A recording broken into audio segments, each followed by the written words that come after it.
प्रदेश के शिक्षा मंत्री ने हमारी सनातन संस्कृति की सबसे पूजनीय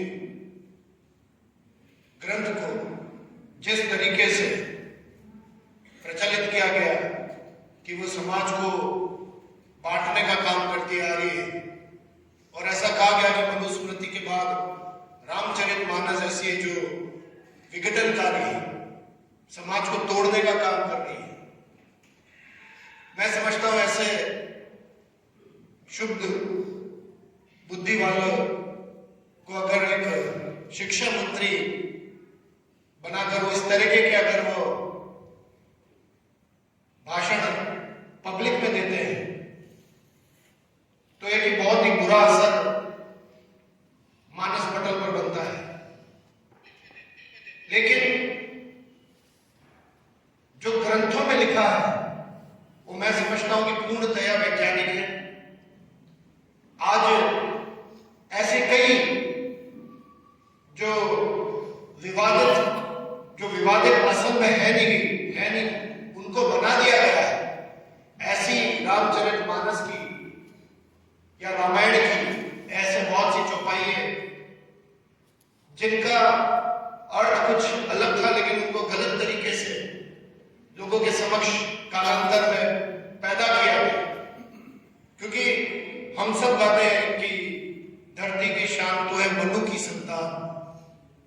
हम सभी यहाँ पर जितने जने हैं सभी मनु की ही संतान थे, लेकिन कालांतर में जैसे जैसे दूसरे धर्मों का प्रचलन बढ़ता गया तो उन्होंने अपनी लकीर ऊपर करने की बजाय सनातन धर्म की लकीर को छोटी करने के लिए उसके अंदर कुछ न कुछ त्रुटियां डाल दी गई, कुछ न कुछ ऐसी चीजें डाल दी गई जिससे एक विवाद बना।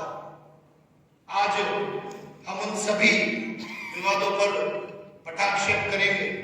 आज यहाँ पर बात सिर्फ भक्ति की नहीं होगी, आज यहाँ पर बात होगी तर्क शक्ति की, और हर चीज के बारे में आपको एक वैज्ञानिक तर्क दिया जाएगा। आपके भी अगर इस बीच में कोई भी सवाल हो, वो सवालों का यहाँ पर स्वागत रहेगा। मैं कार्यक्रम की शुरुआत करते हुए आज इस बीच में हमारे संचालक मंडली में श्रीमान कमलेंद्र सिंह जी हमारे बीच में मौजूद हैं। मैं आपसे अनुरोध करूंगा कि आप पधारें और स्वागत उद्बोधन दें। श्रीमान कमलेंद्र सिंह जी कुमार, जिनके संयोजक मंडल की ओर से यह कार्यक्रम आयोजित किया जा रहा है, और विशेष करके आदरणीय डॉक्टर प्रदीप जी कुमावत के सहयोग से हम लोग इन सभी बातों का कैसे पटाक्षेप हो, हमारे मन में जो एक बातें चल रही है उसको कैसे हम लोग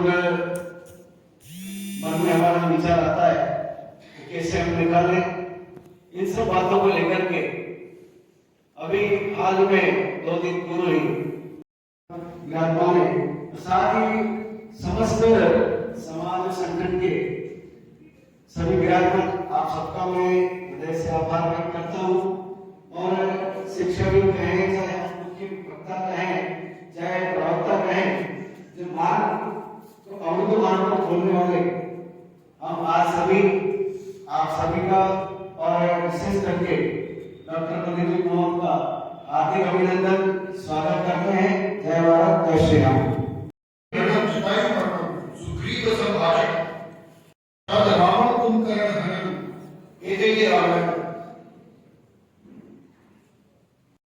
पढ़ सकते हैं। असंख्य इसके अंदर राज छुपे हुए हैं। पर धर्म का वह सर्वश्रेष्ठ आसन जहां पर से ज्ञान का सत्य स्वरूप प्रकट होता है। तो आज वही सत्य का स्वरूप आज के मुख से, डॉक्टर साहब के मुख से आज निकले किया और हम सबको भी ऐसे उन्होंने जो शोध करी, मैंने कहा ना आज बात भक्ति की नहीं हुई, आज बात होगी तर्क शक्ति की, और वह तर्क शक्ति पूरे शोध के साथ की गई है और पूरे दावे के साथ की गई है।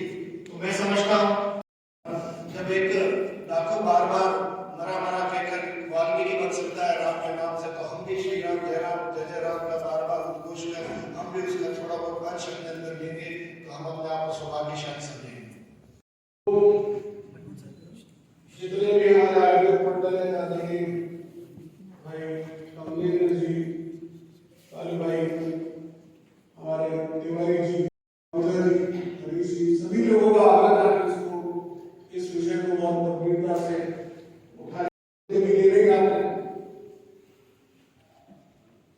तो सारी जमात भौंकना शुरू कर दी, लेकिन ये सत्य है कि जो गजराज होता है वो आगे चलता है, वो हाथी जो है वो चलता है, उसकी लोग माला फेंक कर और नारियल देकर उसकी पूजा करते हैं, उसको सम्मान देते हैं और पीछे वो सारे कुत्ते भौंकते हुए चलते हैं। किसी एक कुत्ते की हिम्मत नहीं होती कि वो सामने आकर उसको भौंकेगा, कुछ बोले, तो गजराज चलता रहेगा।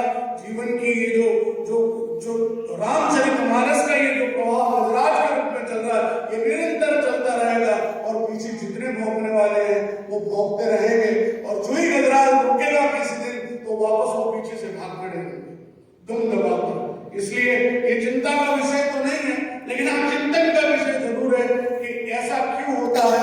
लेकिन ये कोई नई बात नहीं, मैं आप सबसे एक बात कहना चाह रहा हूँ, समाज में फैली इन भ्रांतियों के बीच में सबसे ज्यादा विरोध यदि किसी व्यक्ति को अपने ही समकाल में भोगना पड़ा। वैसे तो समाज की ये व्यवस्था है कि समाज समकालीन को कभी सम्मान नहीं देता। व्यक्ति जो जिंदा होता है, जो सामने है, उसे लोग बुरा कहते हैं, जिसको देखा ही नहीं उसको खुदा कहते हैं। ये होता है अक्सर की दुनिया में, जो सामने बैठा है उसको कई बार हम अंडर एस्टिमेट करते हैं। और एक कहावत भी है कि घर का जोगी जोगड़ा और बाहर गांव का सिद्ध, इसलिए हम कई बार अपने अंदर की प्रतिभाओं को पहचानने में भूल कर जाते हैं। तुलसीदास के साथ भी ऐसा हुआ, जब उन्होंने पहली बार वहां पर रामचरितमानस काशी में लिखना शुरू किया तो भगवान भोलेनाथ का आदेश, क्योंकि रामचरितमानस ये राम के चरित्र का वो मानसरोवर है, यानी वो उस मानसरोवर में भगवान शंकर बैठे जहां पर डुबकी लगाने के लिए हमको जाना पड़ता है। वहां जाने के लिए बड़ा कठिन तपस्या करनी पड़ती, तब कहीं जाके कोई एकाध व्यक्ति, लाखों करोड़ों में से एकाध व्यक्ति जाकर डुबकी लगा सकता है।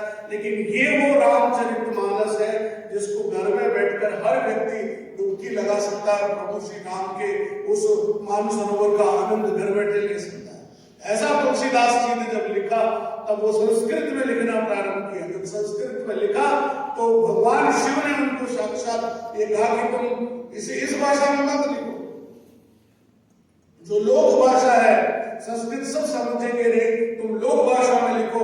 संस्कृत का एक समय था जब लोग सब समझते थे, अब समय बदल गया, जब तुम इसका रूपांतरण करते हुए इसको लोक भाषा में लिखो। तब उन्होंने अवधि में लिखी तो काशी के पंडों ने सबसे ज्यादा विरोध किया।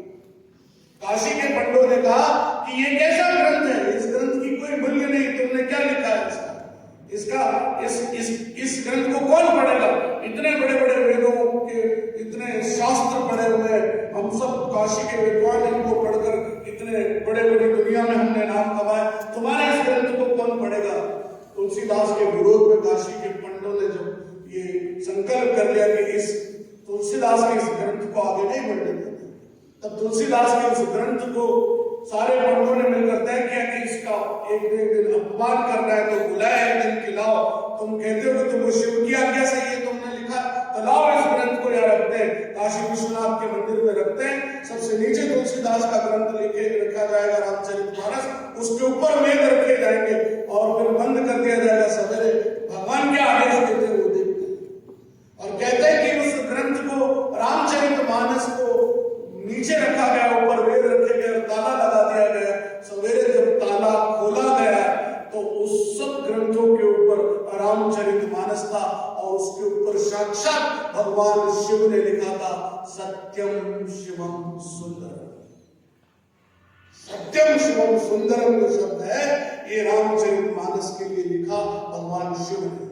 जिस ग्रंथ को सत्यम शिवम सुंदरम साक्षात शिव ने लिख दिया, उस ग्रंथ को किस मनुष्य की बिसात है तो उसमें से कुछ पन्ने फाड़ दे, कुछ चौपाई हटा दे, कुछ ने तो और अलग ढंग से व्याख्या करनी शुरू कर दी। मैं तो देख देख के हैरान रह गया। लोग विद्वानों ने भी उसमें और नहीं, इन्होंने ये नारी नहीं लिखा है, नारी लिखा है, नारी ही लिखा है। वो किस रेफरेंस में लिखा होगा आप बताने दो। किसी ने कहा रानी लिखा है, किसी ने कुछ बोला, किसी ने कुछ बोला, किसी ने बोला ये ढोल गवार शुद्ध एक ही चौपाई टॉप है, जिसको देखो उसका आधा भाग याद है, उसको बोलो तो पूरी चौपाई बोलो। ये अर्थाली क्यों बोल रहा है? अर्थाली आधा, इसकी पूरी चौपाई, ऊपर की हिस्सा क्या बोल, वो उसको पता ही नहीं। और वो रामचरितमानस में बोल रहा है। हाँ भाई, तुझे चौपाई पूरी नहीं पता है और तू रामचरितमानस में कमेंट कर। और दुर्भाग्य है कि जैसा मैंने कहा ना, एक ने शुरू हुआ और पीछे कई लोग शुरू है। आज हमारी ये बात मैं इस सोशल मीडिया के माध्यम से, हमारा जो लाइव चल रहा है वहां से जो लोग देख रहे हैं उन तक भी मैं ये बात पहुंचाना चाहता हूं कि आपको ये बात सही लगे तो इसको जितना ज्यादा से ज्यादा लोगों तक पहुंचा सकेंगे तो ये संदेश समाज तक जाएगा।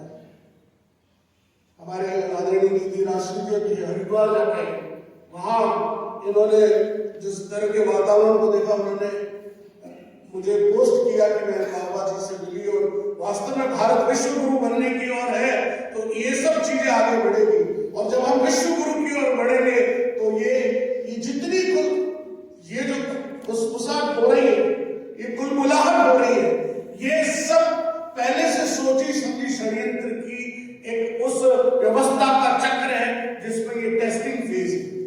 ये क्या टेस्टिंग फेज है? आप कहेंगे ये ऐसे समय पे क्यों हुआ? ये हममें से बहुत कम लोग समझ पाते हैं कि हो क्या रहा है।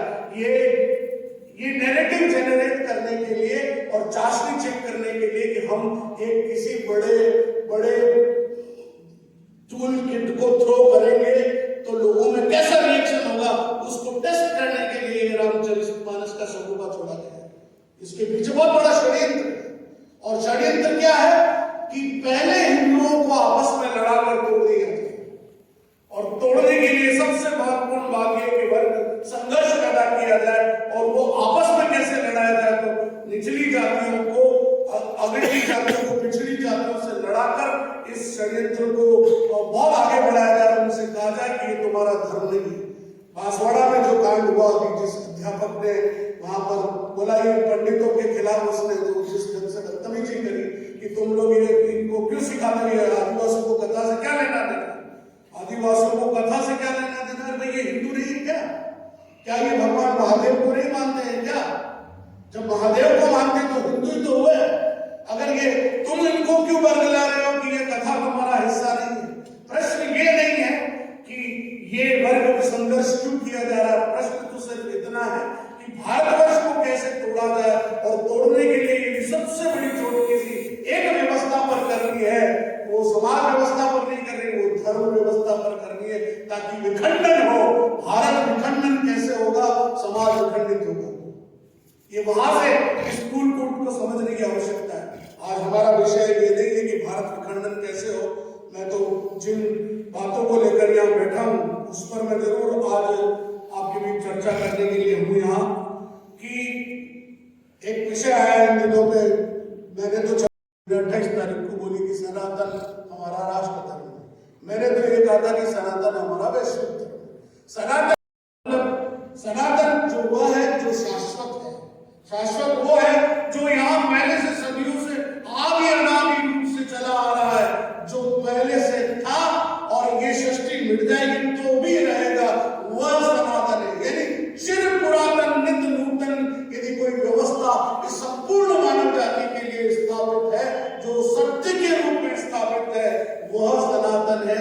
इसलिए अगर संपूर्ण विश्व का कोई धर्म है तो वो सनातन धर्म। ये बात हमने 26 जनवरी को कही। बाद में योगी जी ने कहा कि राष्ट्र धर्म अगर कोई है तो सनातन धर्म है। मैं तो कहता हूँ विश्व धर्म कोई है तो सनातन धर्म है, क्योंकि जब लोग केवल पत्ते लपेट कर अपने अंगों को छिपाते थे उस समय भारत ने नक्षत्रों की गणना करी थी। उस समय हमारे ऋषियों ने पता कर लिया था कि हमारी जो ये पृथ्वी है उसका उसका एक्सेस पॉइंट क्या है और कौन किसका चक्कर लगा रहा है। हमारी किताबों में तो हमने नहीं लिखा कि पृथ्वी चपटी है या सूर्य पृथ्वी का चक्कर लगा रहा है, ये तो हमने नहीं लिखा। हमारे ऋषि मुनियों ने कितने साल पहले बता दिया कि मंगल ग्रह का रंग जो है वो सेफ्रॉन है। नासा बता रहा है कि 150 साल पहले 100 साल पहले नासा ने कहा कि इसका रंग ये। तो हमारे तो मंगल के बारे में हमने हजारों 5000 साल 6000 साल पहले बता दिया कि इसका रंग ये। हमारी विज्ञान इतना प्रगति पे था, हमारे धर्म का सारा आधार इसी पर था। लेकिन दुर्भाग्य ये कि हम में से अधिकांश लोग कुछ चीजों को समझते नहीं। हमारे यहाँ जिन जिन बातों को, कई चीजों को डिकोड करने की जरूरत है। अभी जिनके घर में मृत्यु हो जाती है तो हम कहते हैं कि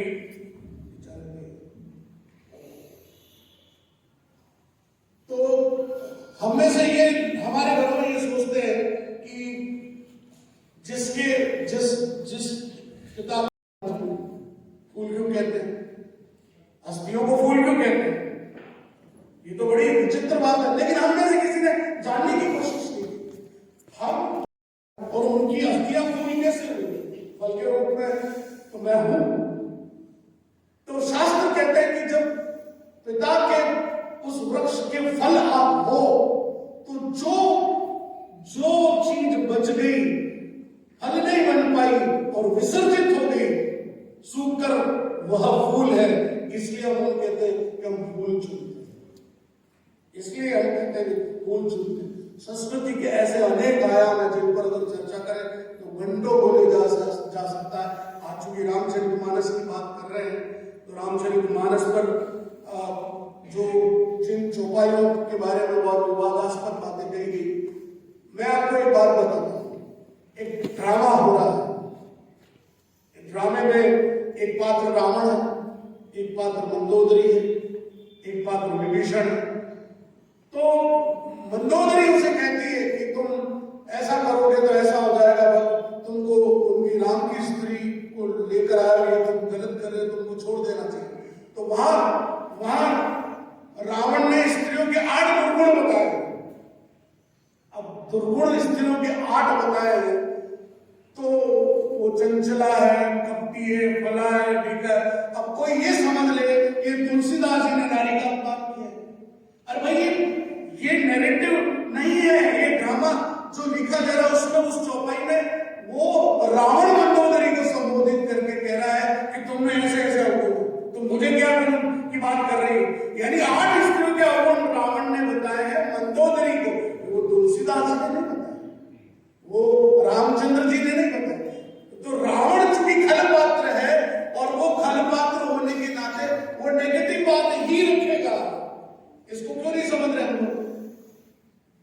अगर कोई खलनायक किसी भारत और पाकिस्तान के युद्ध की फिल्म बताई जा रही है और उसमें खलनायक यदि भारत को गाली देता है और उसे तिरंगे का अपमान करता है तो आप ऐसा कहेंगे इस राइटर ने फिल्म में तिरंगे का अपमान करना नहीं, वो फिल्म है। तो वो जो एक दृश्य वहां दिखाया जाता है, एक स्त्री को अगर कहीं गलती से कुछ गलती हो जाए तो उसका उद्धार करने के लिए हमको आगे आना चाहिए। प्रभु के चरणों की रज गिरती है, प्रभु ने उससे कोई छुअत शिला हुई तो उसको छुआ है। अब ऐसा कहा लिखा पांव से छुआ उसको, लेकिन हमने कहा कि वो पांव से छुआ और वो वापस शिला कार्य करनी नहीं, वो जड़वत हो गई, उसको बिगड़ करने की थी तो वो जड़वत हो गई, पत्थर जैसी हो गई थी, उससे शब्द नहीं निकलते थे कि मेरे से इतनी बड़ी गलती हो गई, मेरे पति ने मेरा त्याग कर दिया। तो वो जड़वत होकर पत्थर के समान बैठ गई। प्रभु ने आकर जब उसको सहलाया और ये कहा कि तुमसे गलती हुई लेकिन तुमसे इतनी बड़ी गलती नहीं हुई है लिया, तुम चलो। और वो प्रभु के स्पर्श मात्र से झांकती है, उसकी तंद्रा टूटती है। वो कोई भाटा नहीं थी जो एकदम कन्वर्ट हो गया। और वो इसके उपमाओं को, अलंकारों को समझने की आवश्यकता है, ये हम नहीं समझा पाते। समाज के जो कथाकार हैं वो भी इन उपमाओं को और ज्यादा बढ़ा देते हैं और विस्तार दे देते हैं कि देखिए भगवान की लीला हुई और वो पत्थर एकदम स्त्री में परिवर्तित, अरे भाई स्त्री में परिवर्तित हो गया ये एकदम, अरे वो जड़वत हो गई घंटे में से। जिन्होंने रामचरितमानस को कभी पढ़ा ही नहीं, किसी मूर्ख और वही बात शुरू हुई, पंडित जी आप ये कुत्ते का बच्चा खा लिए जा रहे हैं। अब है भाई बकरी का बच्चा है, कुत्ते का बच्चा नहीं, लेकिन 4 जनों ने कह दिया कि पंडित जी आप ये कहा कुत्ते के बच्चे को लिए जा रहे हो। पंडित जी को भी लगा आप ये तो कुत्ते का बच्चा रखो भाई, बकरी के बच्चे को छोड़ दिया। वही स्थिति हमारे समाज की है। ये पंचतंत्र की कहानियां भी संदेश देती है। आपत्ति करने वाले ताड़ना शब्द पड़े एकदम तड़तड़ाने लगते हैं। ढोल गवार शूद्र पशु और नारी सकल ताड़ना के अधिकारी। इस पे आएंगे हम, इसको भी डिकोड करेंगे। लेकिन लोक भाषाओं में, बोलियों में ताड़ना का, हमारे सुर साहब जो बैठे हैं भाषा के विशेषज्ञ, ताड़ना शब्द और प्रताड़ना शब्द में बड़ा अंतर है। किसी को प्रताड़ित किया जाना एक अलग बात है, और ताड़ना, हाँ, उस पर हम चर्चा करेंगे आगे। सामान्य प्रकरण किस प्रकार से जीवन में आते हैं, उन व्यापक शब्दों को समझने की आवश्यकता होती है। आज तो बहुत बिहार के लोग बहुत बोलते हैं, आज तो बहुत बाल बच गए। भाई कैसे बच गए भाई? कह रहे आज तो गलत हो गया भैया। जब हम ट्रेन में चढ़ रहे थे तो एक भैया दौड़ से चिल्लाने लगा, और अपनी जेब बचाए रखना, अपनी जेब बचाए रखना। बहुत सारे लोग कह रहे अपनी जेब बचाए रखना। तो भैया हमारे तो दिमाग में आ गया, 4-5 लोगों ने फट तुरंत जैसा ही उसने बोला अपनी जेब पर हाथ रखा, और हमको समझ में आ गया कि ये बंदा जो बोल रहा है कि अपनी जेब बचाए रखना, अगर मैंने अपनी जेब पर हाथ रख लिया, ऐसा तो है, हम तो तुरंत ताड़ गए। शब्द पर जाना, हम तुरंत ताड़ गए कि जेब पर हाथ रखा तो ये जेब साफ हो जाएगी। और जिन भैया ने जेब पर हाथ रखा उनकी जेब साफ हो गई। भैया बाल बच गए। हम ताड़ गए कि ये क्यों कह रहा है, ताड़ गए, ताड़ गए। क्या शब्द बोला उसने? ताड़ गए। दूसरा उदाहरण, जब इसको व्यापक शब्द में अगर हम ढोल को कहे, ढोल को ताड़ते हैं, तो हमारे कमरा दीदी पीछे बैठे हैं, ढोल और जितने भी हमारे तबले वाद्य यंत्र हैं उनको ढीला छोड़ा जाता है। और ढीला इसलिए छोड़ा जाता है कि वो जो चमड़ा है, अगर वो गर्मी के समय में अगर हमने उसको कस के रखा और थोड़ा तापमान बढ़ा तो वो फट जाएगा। क्योंकि उस चमड़े में जब हीट अंदर जनरेट होगी तो वो टूटेगा, फटेगा, हवा फैलेगी तो फट जाएगा। तो स्वाभाविक रूप से इनका ध्यान रखने की जरूरत है कि जब बजाना हो ताड़ते रहना, जब बजाना हो तब उसको कसिए, बाकी उनको ढीला छोड़ के रखिए। एक और उदाहरण देते हैं कि गांव में गडरिया गाय भैंस चला रहा था, ढोर, उसने एक पास में आदमी बैठा था, उसने कहा भैया मैं खाना खा के आता हूं, तब तक तुम जरा हमारे इन पशुओं को ताड़ते रहे। अब यहां पर क्या मारना नहीं, ताड़ने का मतलब देखते रहना, ध्यान से देखते रहना, कहीं उधर उधर न हो जाए। तो जो तुलसीदास जी के बारे में जिन लोक भाषाओं को जिनका नॉलेज है, ये अवधि में लिखी गई है, सकल ताड़ना के, तो वो जो लोक भाषा है उसको हम समझने की कोशिश नहीं करते, और हम ये समझ लेते कि नहीं, ढोल गवार शूद्र पशु और नारी सकल ताड़ना के अधिकारी। तो नारी का भी हमारी आज भी रखते हैं। आज कोई ये कह दे कि हमारी घर की नारी का, अगर हम कहीं मंदिर में दर्शन कर रहे गए, पति के साथ गए, तो पति ऐसा तो नहीं होता अपनी स्त्री को छोड़ देता, वो ध्यान रखता है। You should be very careful, क्योंकि हमारे समाज की जो व्यवस्था उसके बीच में हमें नारी की रक्षा करने की नैतिक जिम्मेदारी पुरुषों की होती है। तो वहां पर भी तुलसीदास ये कह रहे हैं कि नारी को भी ताड़ते रहना, देखते रहना, इधर उधर कोई उनके साथ बदतमीजी तो नहीं कर रहा, सकल ताड़ना के अधिकारी। और हमने कह दिया तुलसीदास जी की कितने घोर नारी विरोधी थे, और उन्होंने शूद्रों के खिलाफ बहुत, शूद्र प्रश्न आता है, शूद्र, अब यहाँ 2 शब्द हैं, समझने की आवश्यकता है। एक शूद्र और एक शुद्ध। ये क्षत्रिय वाला जो श है, शुद्रता यानी शूद्र मतलब जो नीचता दिखाता है, जो घटिया सोच रखता है, जो शूद्र विचार के बारे में कहा है कि उसको भी देखते रहना, वो जब मौका पड़ेगा तब वो तुम पर पलटवार करेगा। इसलिए सकल ताड़ना की अधिकार है, ये समझने की आवश्यकता है। फिर आता है कि हमारे यहाँ पर अभी एक जगह बैनर लगा हुआ था, और टीवी वाले तो ऐसी चीजें दिखाते हैं क्योंकि उनको स्टोरी दिखानी होती है। उन्होंने दिखाया कि गर्व से कहो हम शुद्र हैं। अरे भाई, हम सभी शुद्र हैं, हम सभी शुद्र हैं। जन्मजात जायते शुद्र। संस्कारात द्विज उच्चते। हम जन्म से तो हम शुद्र हैं, और जब हमारे संस्कार होते हैं तो हमारा दूसरा जन्म होता है, तब हमारा दूसरा जन्म होता है। और जो ब्रह्म का ज्ञान अर्जित कर लेता है वह फिर ब्राह्मण हो जाता है। हमारे उदयपुर में आप जाकर गुलाब बाग में जब नवलखा महल में जाएंगे तो वहां पर आप षोडश संस्कारों की एक वो देखेंगे एग्जीबिशन। वहां लिखा हुआ कि हमारे मिट्टी के घड़े बना रहा है वो कुम्हार, जो लकड़ी का काम कर रहा है वो सुथार, जो कपड़े धो रहा है वो धोबी है, जो बाल काट रहा है वो नाई है। ये कौन सी जाति व्यवस्था मुझे बताओ, किससे जुड़ी हुई? It is all due by profession, not by birth, not by birth. हमारी सारी व्यवस्था उस प्रोफेशन से कनेक्टेड थी। तो जो लोग ब्रह्म विद्या, जो ब्रह्मा के द्वारा प्रदत्त वेदों के ज्ञान में पारंगत हो जाता था, और जो उस ज्ञान को दूसरों को डिलीवर करने में सक्षम हो जाता था, वह ब्राह्मण कहलाता था। और जो लोग थोड़े ताकतवर होते थे, जो तलवार चला सकते थे, धर्म की रक्षा के लिए लड़ सकते थे, जंगली हिंसक पशुओं से पूरे समाज की रक्षा कर सकते थे, वे सभी लोग क्षत्रिय कहलाते थे। इसलिए हम देखते हैं कि क्षत्रियों में वो जो आदत बनती कि वो शिकार कर लेते हैं, तो वो शिकार करना उनकी कोई हॉबी नहीं थी।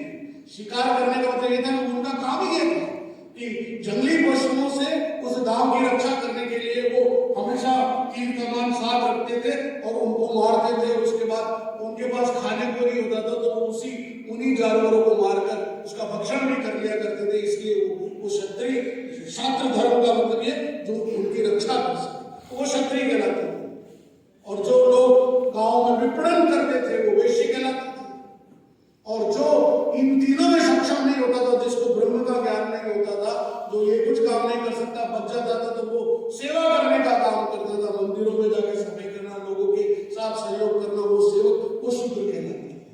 और अगर इसको दूसरे शरीर के शब्दों में कहें तो ये हमारा जो दिमाग है ये ब्राह्मण है, ये दोनों हाथ जो है ये क्षत्रिय है, ये जो पेट है जहाँ स्टोर करते हैं हम माल खा के ये वैश्य है, और ये जो पांव है ये जो हमको गति प्रदान करते हैं, लेकर जाते हैं, ये शूद्र है। और भगवान के चरण छूते हैं, यानी हम शुद्रता के ही नमन करते हैं, उन्हीं को छूते हैं। तो ऐसा कौन सा सनातन वर्ग है जो ये कहता है कि शूद्रों को हमने परे किया? ये अंग्रेजों की देन है। ये अंग्रेजों ने भारत विखंडन की सोची समझी चाह के अंतर्गत इन्होंने व्यवस्थाएं बनाई कि रेलवे स्टेशन पर एक मटकी पानी ब्राह्मण के लिए रहेगी, एक मटकी शूद्र और दूसरी जाति के लिए रहेगी। ये उन अंग्रेजों की देन है, ये भारतवर्ष के किसी धर्म की देन नहीं।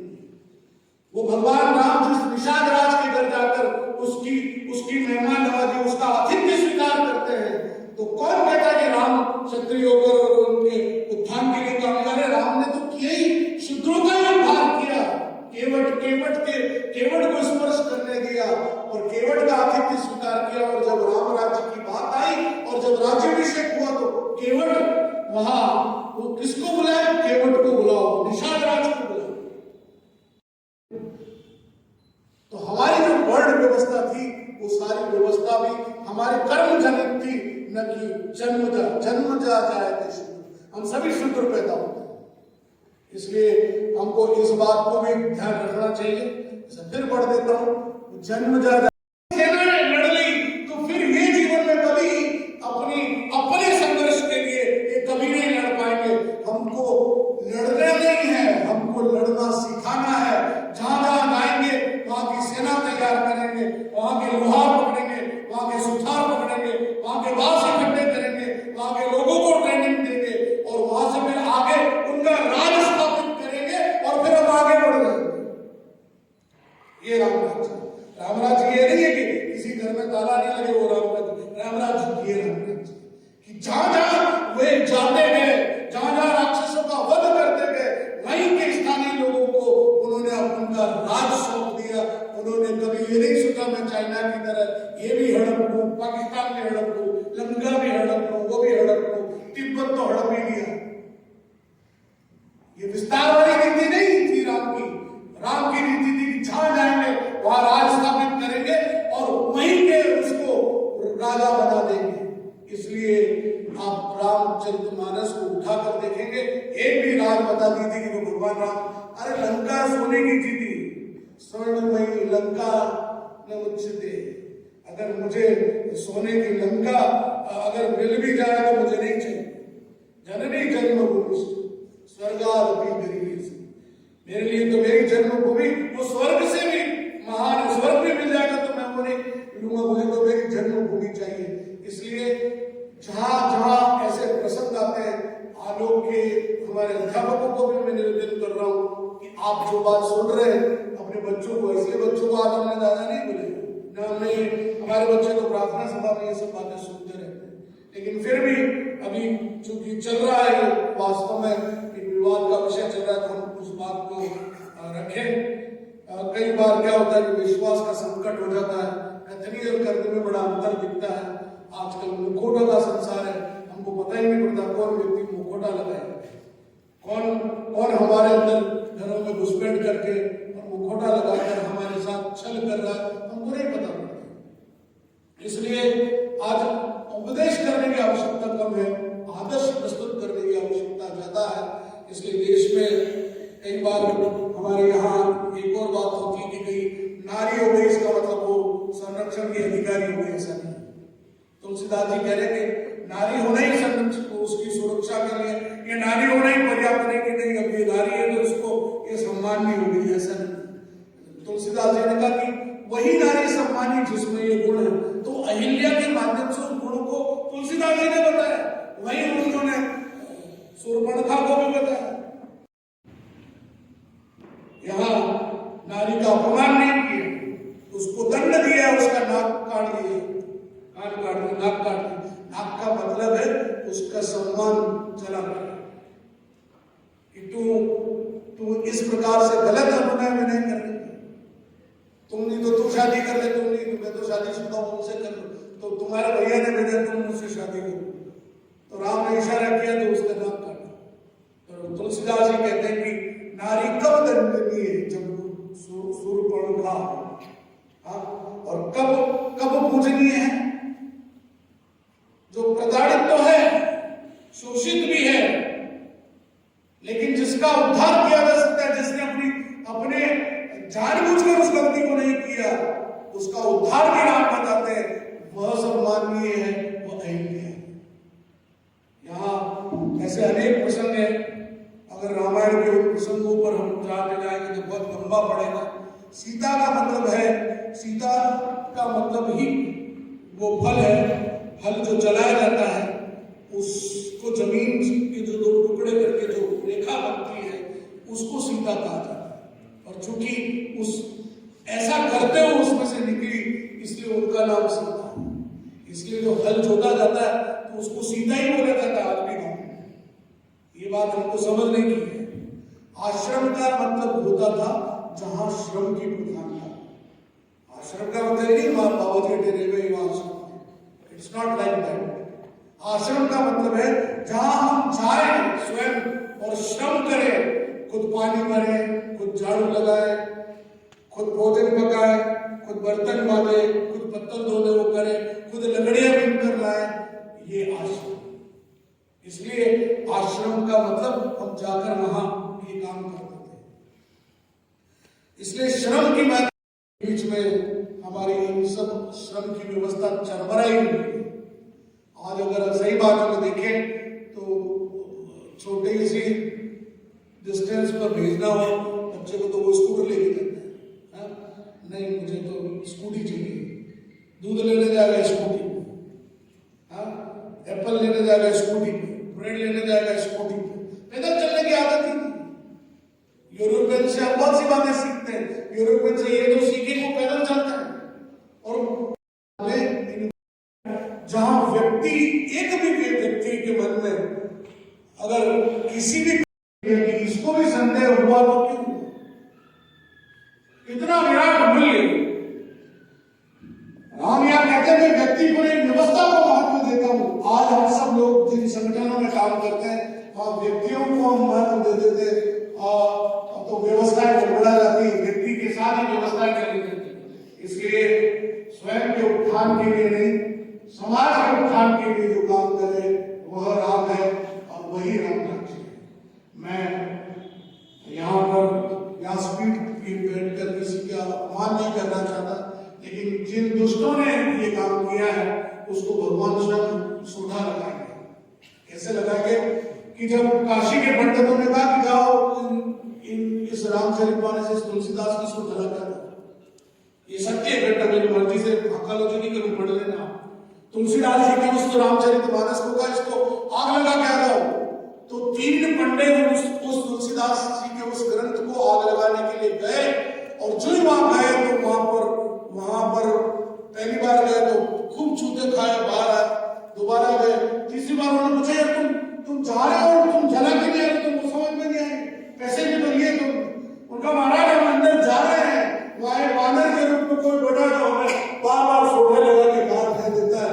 जिस ग्रंथ की रक्षा स्वयं हनुमान जी करते हो, हम इंसानों की क्या बेसात है कि कोई उसके खिलाफ कोई बत्तियां जला दे, कोई कागज फाड़ ले, उस ग्रंथ का कोई क्या बिगाड़ सकता है? वो इन हृदयों में बसता है, हनुमान बनकर हमारी रक्षा करता है। जो रामचरितमानस को अपने अंदर धारण कर लेता है उसको साक्षात हनुमान उसकी रक्षा के लिए सदैव साथ चलते हैं, तो दुनिया की कोई ताकत उसका पार बाका नहीं कर सकती। ये मैं व्यासपीठ के माध्यम से आप सबको कहना चाहता हूं। इसलिए आज जो कुछ बात, चूंकि हमने 1 घंटे का ही समय दिया था, अब ज्यादा बोलना भी नहीं चाहिए, जितना आवश्यक है उतना बोलना चाहिए।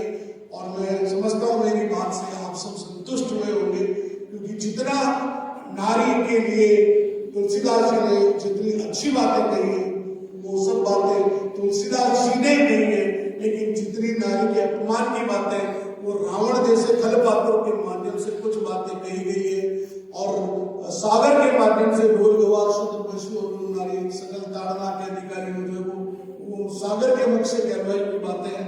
लेकिन इस बात को कोई नहीं बोल रहा, लोग क्या क्या अपनी अपनी व्याख्या कर रहे हैं। कोई कहता है इसमें ये नारी नहीं है, ये रानी है। अरे रानी कहां से आ गई भाई, नारी को नारी रहने दो।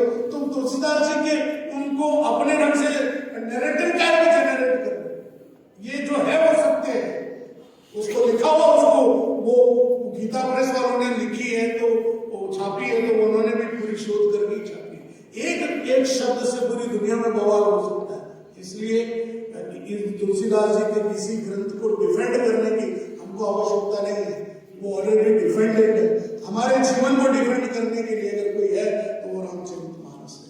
इसलिए अगर संपूर्ण मानवता का कोई ग्रंथ है, संपूर्ण मर्यादा का कोई एकमात्र ग्रंथ है इस संपूर्ण विश्व में, तो वो रामचरितमानस है। इसलिए मित्रों, मैं यही कहूंगा कि रोम रोम में राम को बसाए रखिए, और ऐसी कोई शक्ति नहीं है जो फिर आपके जीवन में किसी प्रकार से कोई विघ्न पैदा करे।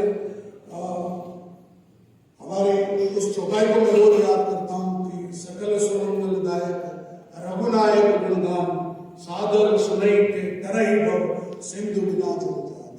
यानी जो लोग इस रघुनायक के गुणगान को सुनेंगे, ये जो सागर है इस सागर से तर जाएंगे और जीवन के उस चरम को प्राप्त कर लेंगे जिसके लिए उन्होंने मनुष्य रूप लिया। आप सब लोगों ने मेरी बात को बहुत ही ध्यानपूर्वक सुना। श्री राम की ऐतिहासिकता के बारे में मैंने रामकथा में बहुत बोला है।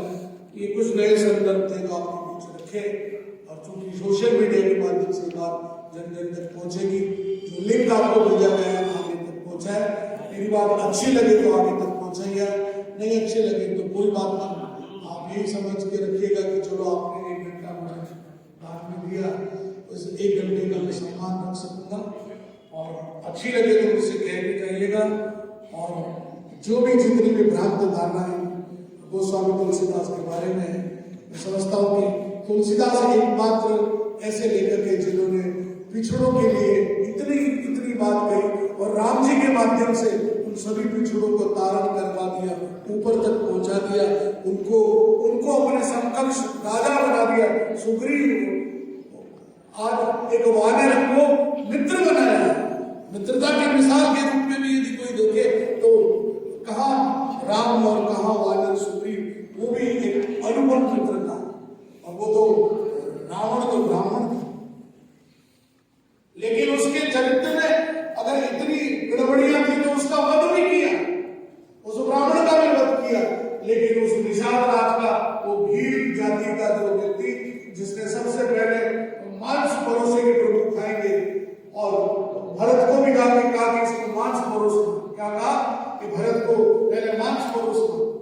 तो भरत ने, अगर भरत उस मांस को दूर कर दे तो समझ जाना, लेकिन यदि फल फूल दो और उसमें से वो एक फल उठा कर ले ले तो समझना वो सात्विक वृत्ति का है, वो राम का सहयोगी है। यानी हमारे खाने की वृत्ति से भी हमारे सतोगुण, रजोगुण और तमोगुण, तीनों गुणों का अगर किसी का आकलन करना है तो उससे पता चल जाता है कि ये व्यक्ति किस गुण का है। तो बहुत कुछ ज्यादा न कहते हुए अगर कोई प्रश्न हो तो जरूर आप कहें, ताकि मैंने अपनी बात ठीक 1 घंटे में मुझे कहनी थी और मैंने ठीक 1 घंटे में अपनी बात की। आपके अंदर बैठे हुए प्रभु श्री राम को नमन करते हुए अपनी वाणी को एक विराम देता हूँ। बहुत बहुत धन्यवाद।